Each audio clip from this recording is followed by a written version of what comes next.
இங்க பார்த்தீங்கன்னா, ஒரு பொண்ணு அவங்க பாட்டிய பார்க்க போகுது. அவங்க பாட்டி பார்த்தீங்கன்னா, "உன்னோட பொருள்லாம் எடுத்து வச்சுட்டு வீட்டுக்குள்ள வா" அப்படின்னு சொல்றாங்க. அவங்க பாட்டி பார்த்தீங்கன்னா, பயங்கர பாதுகாப்புல இருக்காங்க. இந்த பொண்ணுக்கு பார்த்தீங்கன்னா, ஒண்ணும் புரியல. "என்னடா பண்றாங்க பாட்டி?" அப்படின்னு சொல்லிட்டு, சரின்னு சொல்லிட்டு குழப்பத்தோடயே உள்ள போறாங்க. உள்ள போனா அந்த பாட்டி கதவுகிட்டயே நிக்க சொல்றாங்க.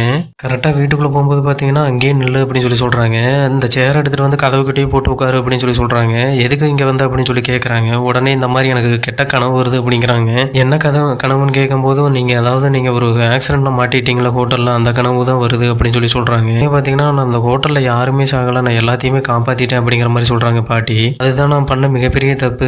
நான் காப்பாத்தக்கூடாதவங்கள காப்பாத்திட்டேன். அதனால ஒவ்வொருத்தங்களா கொன்னுட்டு இருக்கு இந்த விதி அப்படிங்கிற மாரி சொல்றாங்க. சொல்லிட்டே பார்த்தீங்கன்னா, அங்க மேல ஒரு தீ மாரி எரிஞ்சுட்டு இருக்கு. அதான் பல்பு கீழ விழுவுறதுக்கு. இது மூலியமா அந்த பாட்டிய கொல்றதுக்கு. ஏன்னா, அதுல தப்பிச்ச ஒரே ஆள் இவங்க மட்டும் தான். உடனே அந்த பாட்டி பார்த்தீங்கன்னா, அந்த மரணத்த பார்த்து எனக்கே விளையாட்டு காமிக்கிறான்னு சொல்லிட்டு ஒரு இத எடுத்து தூக்கி எறியறாங்க. அந்த புக்ல பார்த்தீங்கன்னா, எப்படி இந்த மரணத்துக்கிட்ட இருந்து தப்பிக்கிறதுன்னு எழுதி வச்சிருப்பாங்களாட்ருக்கு. அதை எடுத்து இந்த பொண்ணுகிட்ட கொடுக்குறாங்க. எனக்கு வேணாம்னு சொல்லிட்டு இந்த பொண்ணு நம்பாம வெளியே போயிருது. உடனே அந்த பாட்டி பார்த்தீங்கன்னா, நம்ம குடும்பத்தை காப்பாற்றணும், அதனால இந்த புக்கை நீ வச்சுக்கோ அப்படின்னு சொல்றாங்க. உனக்கு உதவும் அப்படின்னு சொல்லி. இந்த பொண்ணு வேணாம்னு சொல்றாங்க. உனக்கு லைவா ஒரு டெமோ காமிக்கிறேன் பாரு, இப்போ என்ன நடக்குதுன்னு பாரு, இதுக்கு மேல நீ நம்பு அப்படிங்கிறாங்க. உடனே பார்த்தீங்கன்னா, அந்த மரணம் பார்த்தீங்கன்னா, இந்த பாட்டியும் பார்த்தீங்கன்னா இந்த பொண்ணுக்கு முன்னாடி கண்ணுக்கு முன்னாடி கொன்றுது. உடனே இந்த பொண்ணுக்கு பார்த்தீங்கன்னா நம்பிக்கை